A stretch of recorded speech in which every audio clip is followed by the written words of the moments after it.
मकर संक्रांति का दिन दान के लिए विशेष शुभ माना गया, लेकिन ये तो आपको पता ही है।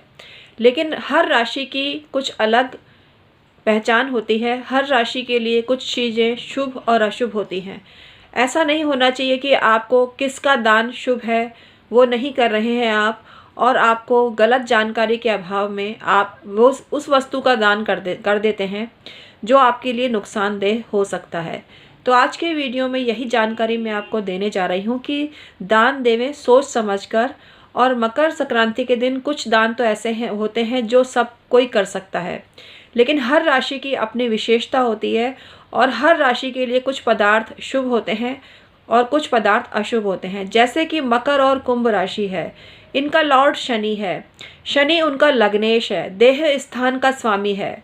अगर वो लोग शनि की कारक वस्तुओं का दान करते हैं तो शारीरिक कष्ट उनको आ सकता है। तो इसके लिए उनको चाहिए कि उनके लिए जो अशुभ वस्तुएं हैं उनका दान करें।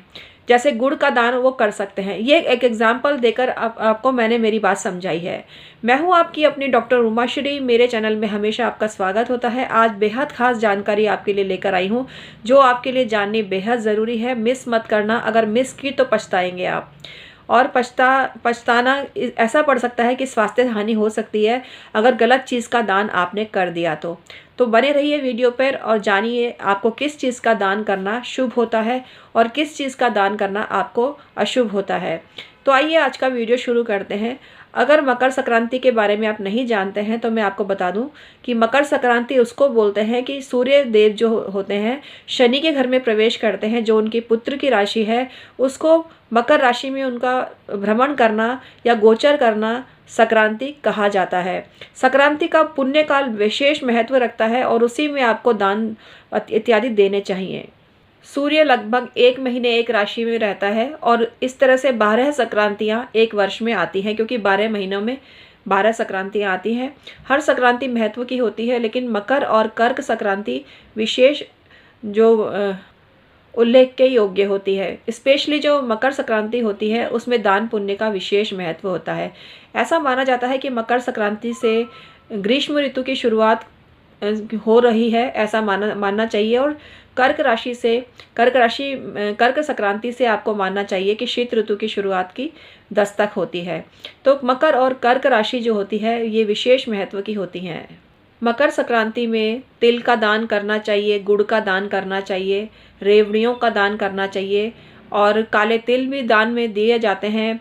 और नया जो अन्न होता है उसका भी दान करना चाहिए और वो घर में पकाना भी चाहिए।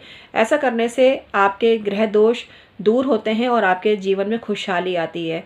ये अनाज अगर आप रसोई घर में पकाते हैं तो आपको बहुत फ़ायदा मिलता है। तो आइए आज आपको बताती हूँ कि अपनी राशि अनुसार क्या दान करें जिससे आपका भला हो और जिससे आपका स्वास्थ्य उत्तम रहे, जिससे आपकी ज़िंदगी में पैसा ही पैसा बरसे और आपको मान सम्मान भी मिलता रहे और आपके जीवन में खुशियाँ ही खुशियाँ आए। मकर राशि में जो सूर्य का प्रवेश होता है इससे धनु मल मास की समाप्ति हो जाती है और आप नए जो शुभ काम होते हैं उनकी शुरुआत हो जाती है। तो शुभ काम संभव हो जाते हैं 14 जनवरी के बाद में और इससे लगातार आपको शुभ काम करने को मिलते हैं। तो आइए आज आपको बताती हूँ अपनी राशि अनुसार क्या दान देवें जिससे आपका भाग्य अच्छा रहे और भाग्योन्नति आपकी हो सके। मेष राशि वालों को हरी छिलके वाली मूंग की दाल दान में देनी चाहिए। हरा चारा भी वो दान में दे सकते हैं। हरी सब्जियों का दान भी उनके लिए अच्छा रहता है। वृषभ राशि वालों को दलिए का दान देना बहुत ज़्यादा शुभ होता है।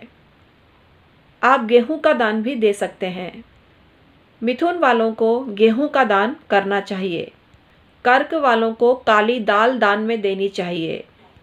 सिंह वालों को भी काली जो छिलके वाली दाल होती है वो दान में देनी चाहिए। काले तिल का दान भी आप दे सकते हैं। कर्क वाले भी और सिंह वाले भी काले तिल का दान दे सकते हैं। कन्या वालों को गेहूं का दान देना चाहिए। लाल चावल भी वो दान में दे सकते हैं। तुला वालों को गुड़ का दान करना चाहिए। वृश्चिक वालों को काले तिल और हरी दाल दान में देनी चाहिए। धनु वालों को काली दाल, छिलके वाली काली उड़द की दाल का दान करना चाहिए। काले तिल भी उनको दान करना अच्छा रहता है। मकर के लिए गुड़ का दान श्रेष्ठ होता है, गेहूं का दान भी वो कर सकते हैं। कुंभ वालों के लिए गेहूं का दान बढ़िया रहता है। मीन वालों को चावल का दान करना चाहिए और वो काली छिलके वाली उड़द की दाल का दान भी कर सकते हैं। ये दान आपको अपनी राशि और लग्न के हिसाब से करना चाहिए। ये दान अगर आपको कुछ ना सूझे तो धर्म स्थान में ही दे आइए। धर्म स्थान में इसका दान करने से आपको पुण्य की प्राप्ति होती है। इसके अलावा गरीबों को कंबल का दान कर सकते हैं, कंबल भी बांट सकते हैं।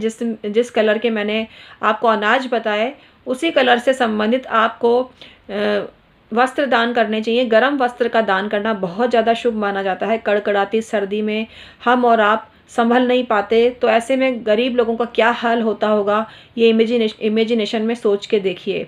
तो गरीबों को रजाई, गद्दे, कंबल इनका दान करना बहुत ज़्यादा उत्तम माना जाता है। ये दान आपको नए वस्त्रों का करना चाहिए, पुराने ये नहीं कि पुरानी रजाई गद्दे दान में कर दिए या आपने कंबल का दान कर दिया या शॉल आपने पुराना ही ले लिया। पुराना नहीं देना है किसी को भी, पुराना देने से आपको पाप चढ़ सकता है।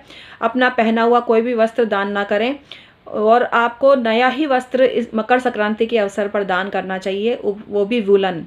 तो वुलन आप दान करिए या ऊन का दान करिए, इससे आपको बहुत फ़ायदा मिलेगा, लेकिन नया होना चाहिए। अनाज भी आपका झूठा नहीं होना चाहिए, नया ही अनाज होना चाहिए, बाज़ार से लाया हुआ ही अनाज होना चाहिए। घी का दान हर कोई कर सकता है, घी का दान करने से सभी को पुण्य की प्राप्ति होती है। मकर संक्रांति के अवसर पर आपको प्रातःकाल जल्दी जगना चाहिए और सूर्य देव को अर्घ्य देना चाहिए। सूर्य देव को अर्घ्य में भी आपको काले तिल डालकर अर्घ्य देना चाहिए। सूर्य देव के मंत्र जाप भी आप कर सकते हैं। आदित्य हृदय स्रोत भी आप जप सकते हैं। ओम घृणी सूर्याय नमः, ओम आदित्याय नमः भी आप जप सकते हैं। एक माला भी इनकी जप सकते हैं। उसके अलावा शनि देव के मंत्र भी आपको जपने चाहिए। ओम शं शनिश्चराय नमः ये भी आप जप सकते हैं। ओम प्राम प्रीम प्रौम सह शनिश्चराय नमः ये भी आप जप सकते हैं। ओम शम शनिये नमः ये भी आप जप सकते हैं। शनि चालीसा भी आपको पढ़ना चाहिए। सूर्य चालीसा और शनि चालीसा दोनों ही पढ़ने से आपको बहुत लाभ होता है। जिनकी कुंडली में सूर्य शनि योग है, सूर्य शनि एक साथ हैं, उनको सूर्य और शनि दोनों के ही उपाय करने चाहिए और अपने भाग्य को उन्नत बनाना चाहिए। मकर संक्रांति के अवसर पर पुण्यकाल का विशेष महत्व होता है। इस अवसर पर इस अवधि में दान का बहुत महत्व है। इस अवधि में किया हुआ दान बहुत अच्छा रहता है, ध्यान भी बहुत अच्छा रहता है और स्नान भी आप कर सकते हैं।